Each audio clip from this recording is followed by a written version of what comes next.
Hey guys, what's going on? Wanted to give you another update here on our CJ7 project and to get right into the main topic of conversation, our intake manifold. We have the stock one on there, nice, painted. So the last video I was talking about A-team, A-premium, whatever, cheap Chinese knockoff of an Edelbrock RPM air gap intake that I had, and had a lot of good comments on the last video. One guy talking about maybe getting a spacer for the bolt, and another guy who can't remember his channel name off the top of my head right now, but he did a very similar project to what I have, where he had a CJ7 and he got the same Omg tub and body kit and did everything. So loved his videos, but he commented about dremeling that boss to clearance the bolt. So I gave that a try. Got some aluminum Dremel bits, and I did get clearance. Clearance for the bolt. The spacer, while it was a good idea, the spacer wouldn't have been very good because your bolt is going to be sticking up past the intake, and you can always have that leverage issue, and it would be good in a pinch. But anyway, so I got it clearanced and I went to put it on with Mr. Gasket sells like Ultra Seal intake gaskets, and it's not the whole valley pan like the stock style, and got it on there, and the intake bolt holes were not even correct. I could get these 4 started, I could get those 2 started, these, like one of these started, one of those started, and then the other 2 middle bolts and these 2 front bolts were like too high. So the bolt holes weren't even drilled in the right spot on that intake. So overall, that intake was total junk. I would definitely not recommend going with that unless you're okay with spending more time dremeling out those bolt holes to get the bolts to line up. I wasn't about it because if they don't have the bolt holes right, what else is going to be messed up on that intake? So that got returned to Amazon in its fingerprinted, gross, dirty state because I'm not cleaning it for them. They shouldn't be reselling it anyway. It's a defective intake. And I was sitting here debating my options. Option 1, reuse the stock intake, get a 2-barrel. Option 2 was save up and chunk out the money for the Edelbrock air gap intake. And we can see what route I went with. Another knockoff carb, it's a Thundermingo carburetor that I actually got from a Jeep forum, and people on there were talking about this carburetor is actually really good. They had a lot of positive feedback about it, and then the reviews on Amazon were the same, a lot of good positive feedback on that. So I decided this carburetor was $70, and then another Felpro stock style manifold gasket kit was like $20. So for $90, less than $100, I can get the stock intake put back on versus the $600 that it would take to get the Edelbrock on. And then I'm still going to be dealing with the intake gasket issue. So for those who don't know, on these AMCs, there's the metal intake gasket / valley plate, and then the rubber end pieces. And the stock intake is very heavy.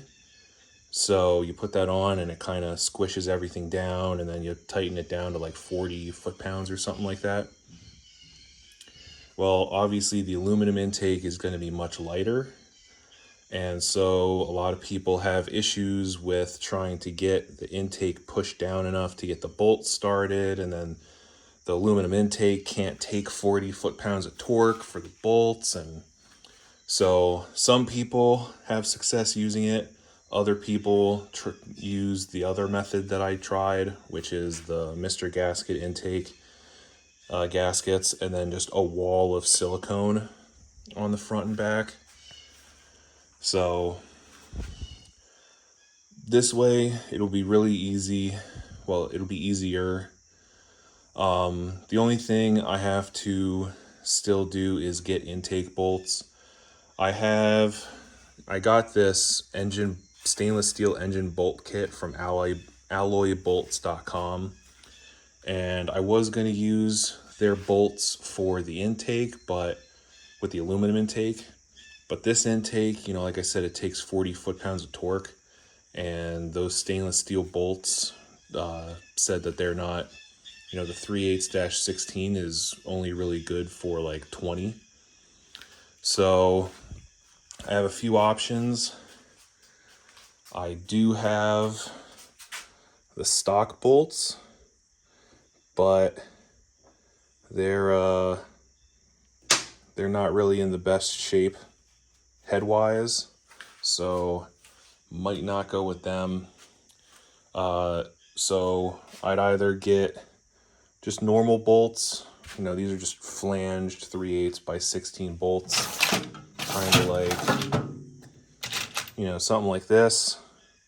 Obviously these are close, but they're a little bit longer, but something like this, or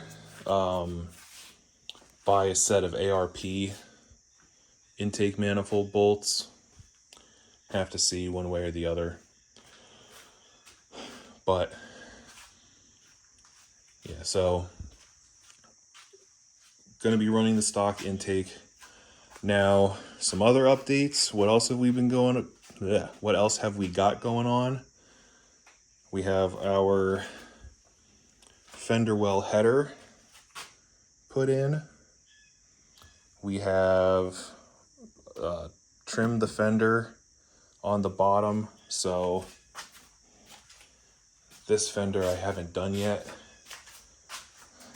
So you can see you have to cut this flange off, and you actually have to cut a little bit higher up, like pretty much this trim line essentially, to get the fender to clear the header. So got that done. I have my clutch linkage is installed. It's all brand new. Clutch linkage, the Z-bar, the brackets, the boot, whole 9 yards. We have in here,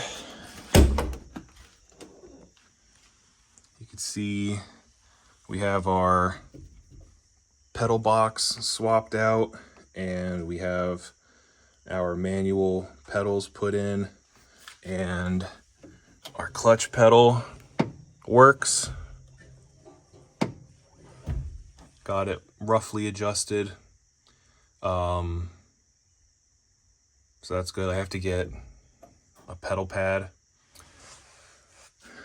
Our seat, we have that put back in. Our YJ seat with the YJ sliders on the CJ floor bracket. Went in not too bad. I did kind of have to pull the two sides apart a little bit to get the bolts to line up, but it's in. It actually sits much sorry, it sits much better than it did with the YJ brackets for the reason that I expected. You could see with the CJ seat, the CJ bracket, the seat is kind of right up next to the roll bar. And so with these being reclinable, which the CJs didn't have from factory, they the YJ brackets moved the seats a little bit closer together so that your recline feature works. I don't need the recline feature. I'm not going to use it.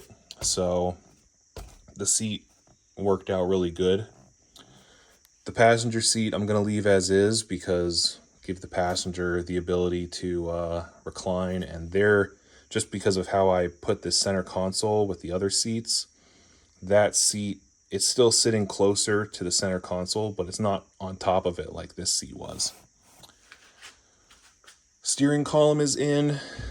Very interestingly, when I took the manual pedal box off, which the manual pedal box is different than the automatic. The manual has the ear on the side of the pedal box for your clutch return spring, whereas the automatic does not have that bracket. So if you want to do an automatic to a manual swap, you do need to actually get a manual pedal assembly.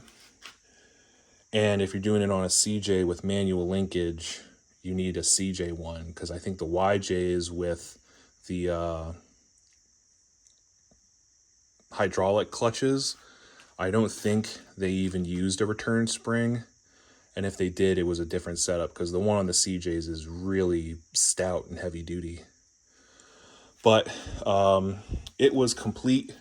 You can see down there is the bracket that bolted to the bottom or the top of the pedal box, and then went up to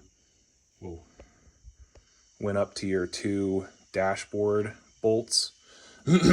And so it's the pedal box, that bracket, and then it had a bracket on top of below that, one way or another. There was an extra bracket that wasn't on the automatic setup that actually moves the steering column farther away from the seat. So it bolts to where the automatic column bolted to, and then it has two more captured nuts so you can slide the column farther down and put it in. I'm gonna assume that it was factory. It doesn't look like an aftermarket bracket, and only thing I can think of is obviously this manual pedal is from a manual transmission, duh. And the Jeep that it came out of was not a Jeep that came with a dash pad from factory. So I don't know if the bracket to move the column down was a non-dash pad feature. And if you had a dash pad, they got rid of that bracket and slid the column farther up. Or if it's an automatic versus manual difference, where the automatic, they moved the column farther forward so that if you had a dash pad, your column shift left arm would clear it. So one way or another, put that bracket in, got the column to sit farther down, and it worked out even better, because before the steering wheel did feel like it was pretty close. Now it's super comfortable to sit in. I was sitting in here making engine noises yesterday. So that's really good. Now I'm definitely looking forward to driving this thing even more. We also got our shifter arms put in. Just cleaned up, repainted them. Gonna run the stock knobs and everything. So we have the shifter arm put in, the transfer case arm. We have the plate set in here. I don't have it screwed down just yet because I want to wait until I have the transmission bolted to the skid plate and the skid plate bolted to the frame to make sure that I center that cover plate. But one thing I did have to do is grab the light. So you can see right here, I have a plug that was one of the floor drain plugs. Well, I had to drill a hole in the side of the tub here so that I could feed the bolt that attaches the arm for the transfer case shifter to the bracket. It goes in this way, and then there's threads on this side of the bracket. So couldn't get it in with the transfer case in, and I couldn't really, I don't think I would really be able to tilt the transmission and engine down far enough to install it. So just drilled a hole in the tub, easy peasy, and put that plug in there to fill the hole. Got some Edelbrock valve covers for the 304. I think those are going to be pretty good. I was debating running these stock valve covers and cleaning them up, but looking at them, they're all bent and wavy, and the bolt holes are sunk in from being over tightened. So gonna ditch those, you know, get a little bit of a shiny chrome going on this intake. But let's see. Oh, and I got the heater box and fresh air duct out. So you can see that's chilling over here. Reason being, the firewall, well, all of these holes, especially the one for the fresh air duct drain, were leaking water. Whether that's an issue with the firewall not really being flat like it's supposed to be, the holes being a little bit bigger than they're supposed to be, or me not, the foam that goes around your drain and all these areas not being thick enough to when I tightened it down, it didn't press up firmly against these holes to block water. But this is where my main cab leak was coming from. At first I thought it might be this, but spraying water and blocking the runoff from going under the hood didn't leak. But the second I sprayed in here, water started running down. So I had tried putting some sealant tape around the hole, but didn't do a good enough job. It still leaked, and if I can avoid leaks, I would like to. So solution one would be, we took it out, replace the foam, put thicker foam in there, and then put it back in. But I want AC, air conditioning in this, and Jeep Air sells a air conditioning kit and a heat and air conditioning kit. And I have the heat and air conditioning kit ordered. So that kit will completely replace the stock heater box setup. So got that out of there. We'll get the Jeep Air kit installed, and then I'll probably just put that same sealant tape directly over these holes on both sides, and that should block our water leakage. So other than that, right now I'm doing a lot of cleanup. There's a lot of little things to do. Right now I have the other skid plate is out here. I wire wheeled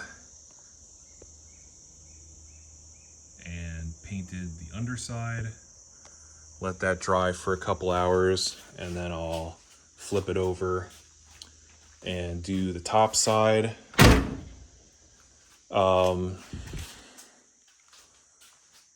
Got some other brackets here to clean up. I already wire wheeled and painted the trim for the shift boots for the transmission and transfer case. Have to come through, clean up our pulleys, clean up some of these other random brackets, like this is the bracket that holds your dipstick tube. Not quite sure. I think these are like wire bracket holders that I may put in, I may omit, we'll see. But get those cleaned up, and then have to deal with cleaning up and refinishing the stock intake, because you can see it's a little grody. It's not rotten, which is very good, but at some point the previous owner hit it with some silver spray paint that looks god awful. So gotta go through, clean this up, clean the inside, get it all just refinished, repainted, because I do want to use it. Obviously this isn't for power. It's a engine that I already had. My 6-cylinder blew up. Why not put a V8 in it if I have it? So being able to reuse the 2-barrel intake would be great. I might have to take this off now that I'm really looking at it. I'm not sure what the purpose of this is. Maybe it's a heat sink, I don't know, but that seems like it would be in the way of my intake. But it looks like it's just held on with one screw, so yeah, we're just cleaning up, painting stuff. I have to get this fender off, which now that I have the HVAC box out, I can do.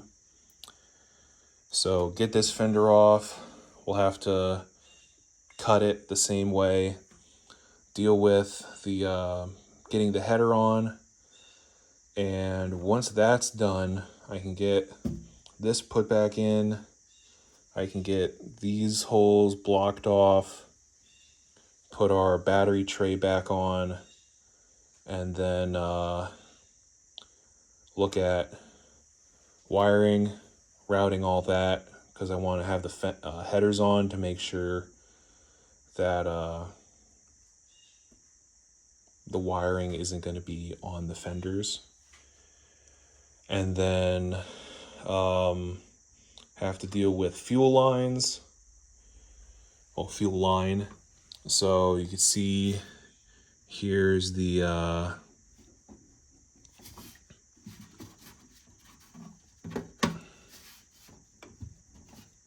here's our stock, or the fuel line that came up and went up to the 6-cylinder. Well, now the fuel pump is all the way over here. So I think what I'm going to do is bend up some more 3/8-16 NICOP line, run it around the same routing as this brake line, and then I'll be able to maybe poke it up from the back side. I do still have to do the power steering,